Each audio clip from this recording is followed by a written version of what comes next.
So yun, may mga parcel tayong dumating mga chong, no? Ayan, ito yung tools, socket wrench na tools. Ito naman yung kickstart.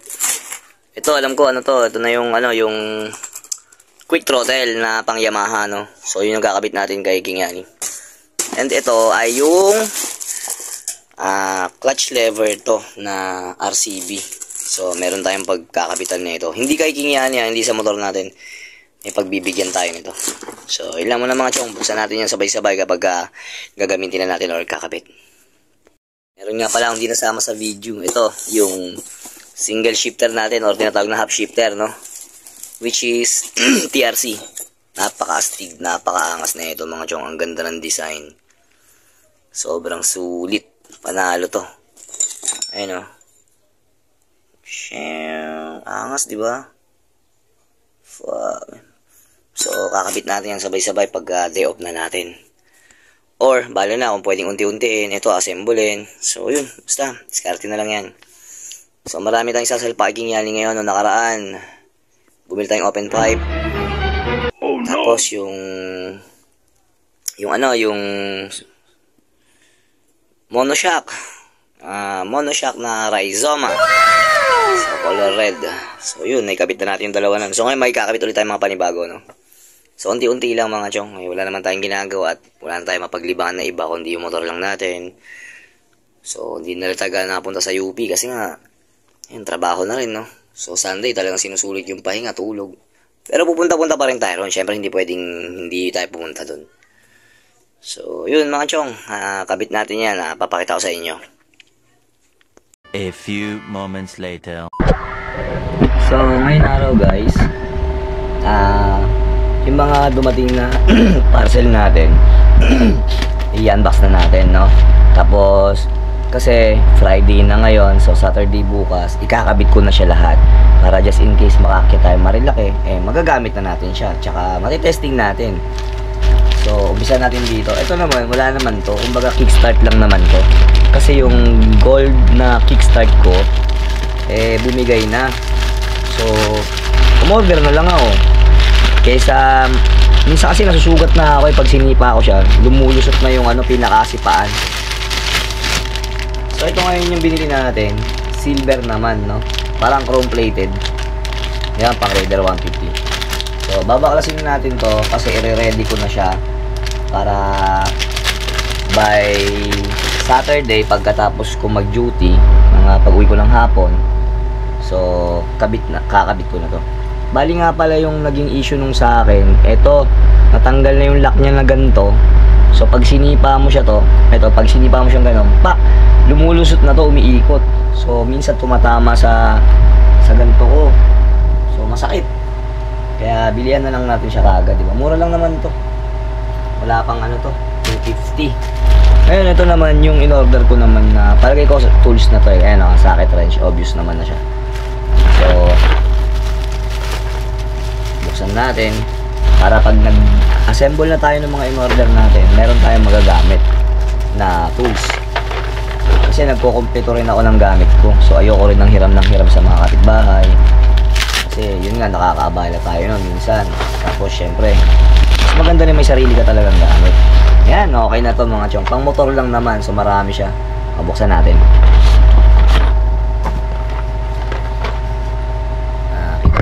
Baba lang yung ulit. Ayan. Mas kita na siya. So ito yun. Medyo naglaglagan lang pero mukhang kumpleto naman. So ito yung mga laman niya. Ang ganda rin medyo nabibend-bend dun sa sakit na bala niya.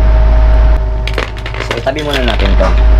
Ayan. Gagamitin na natin yung mga tools na yan pagka nag-assemble na tayo. Ito, napunitan ko na to, which is ito yung pang Yamaha o Yamaha na nakalagay doon na quick throttle. So magpapalit tayo. Ito na siya. So pwede ko na rin assemblein to. So bago ko ikabit to mga chong, tuwing magpapalit kayo ng mga gantong cable, bago nyo ikabit, lagyan nyo to ng langis. To dito. Yan, ganyan nyo dito. Para hindi siya mahirap. Kumbaga madulas lang siya. So goods na tayo rito.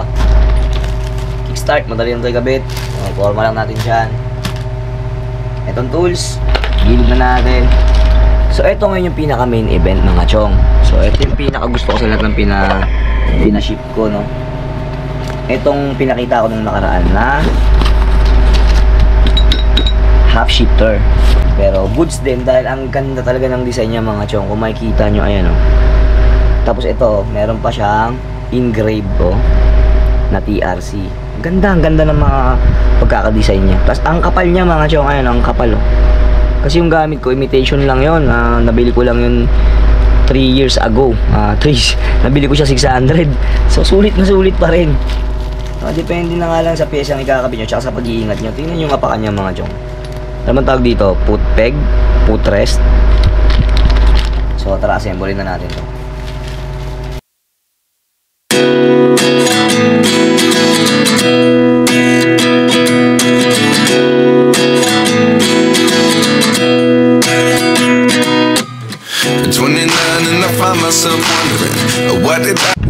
So ito na, nabuo na natin siya mga chong.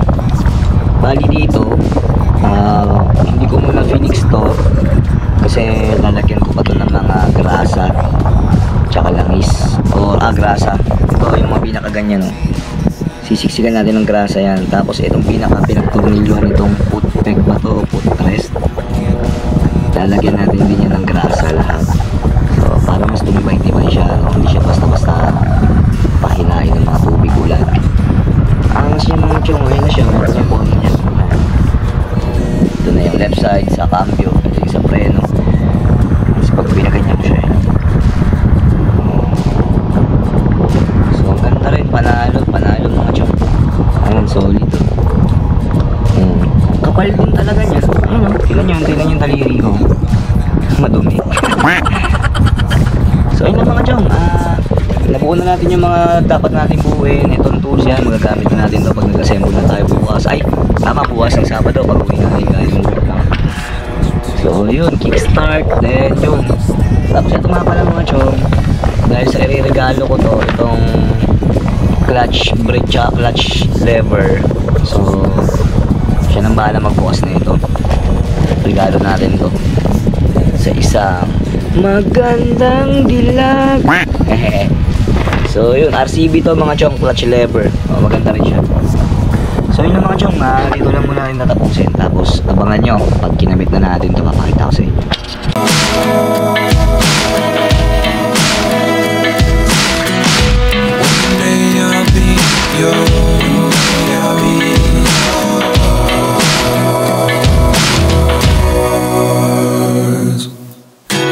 Lessons come one in a dozen. The other 11 give something from nothing. Life lessons come one in a dozen. The other 11 give something from nothing. Life lessons come one in a dozen. The other 11 give something from nothing. Life changes just open the door. One thing's certain, I'll always be yours.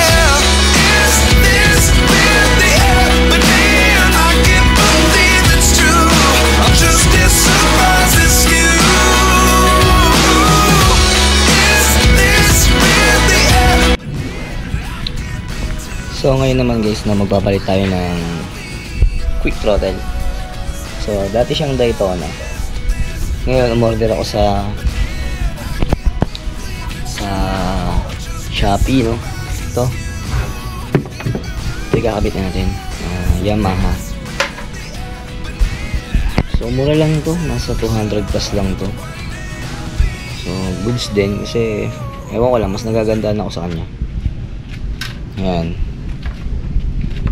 Tsaka ito kasi nabili ko pang FI to pang Raider FI. So papalitan natin siya ng pang Yamaha. So kabit lang natin. Meanwhile, yun, kumusta mga chong, no? So andito tayo sa UP ngayon. Nataka akong haba ng pinaikot sa amin ng bantay. Meron natang meron natang tawag nito. Baka may event dito sa UP. Tignan natin. Pero doon muna tayo pupunta sa Tambayan kasi nga nire-review natin yung binili nating MTR na half shifter, no. So nagamit ko na siya mula dun sa amin. Napakaganda niyang gamitin. Ang bilis niyang i-neutral, ang lambot niyang i-cambio. Basta ang smooth lang niyang ang smooth lang niya gamitin. So mamaya papakita ko sa inyo pagka nag-ship ako. Kasi babalik ko agad ng neutral. So tara.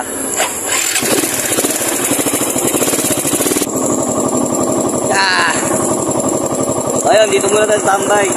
Nakakapagtaka lang kasi parang bawal magpapasok doon. Okay ko ba? Taas na minor natin, babaan natin.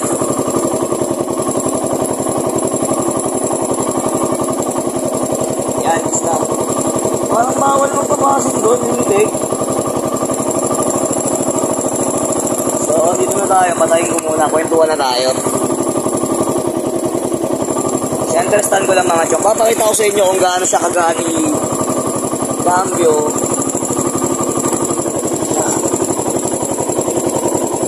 So, naka-neutral siya. Tingnan nyo ha. Primera. So, maandar na siya oh. Bitawan ko yung clutch, maandar siya no. Ayan, ito, tingnan nyo. Ibabalik ko agad ng neutral. Ang gaan lang niya. Ayan oh. Oh, green ka agad doon, di ba? Sa panel. Oh, primera, segunda, tercera. Yan, oh. Kwarta. Babalik ko ha. 3 pindot. 1, 2, 3. Oh, di ba? Napakagaan niya, napaka-smooth. So, patayin ko ng mga chong, sayang gas.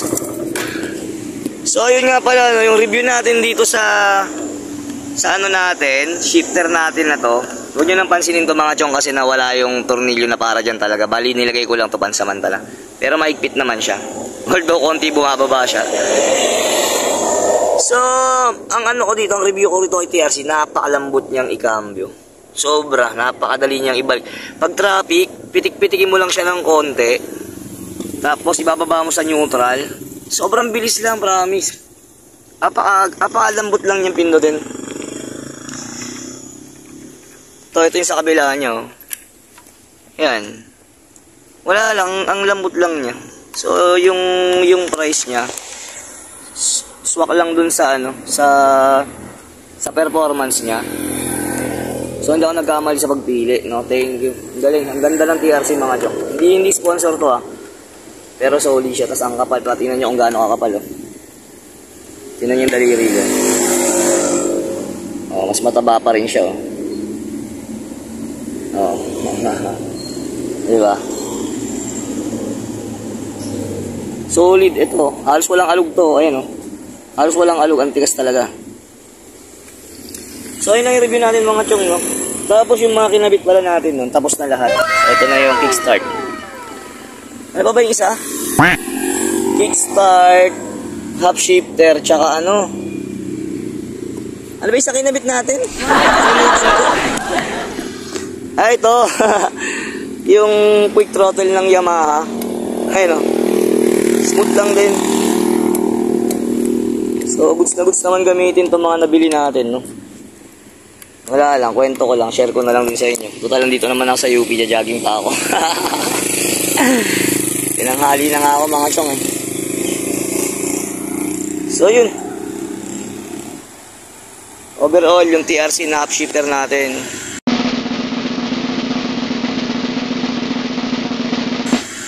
Quality para sa akin.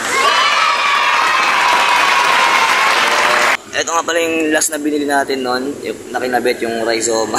Pasensya na kayo, dungis na motor natin ngayon kasi ginamit natin pamasok to eh. So ngayon lang tayo nakalabas ulit. So maraming salamat nga pala sa nakatapos ng video na to, no? Ingat kayo palagi, keep safe.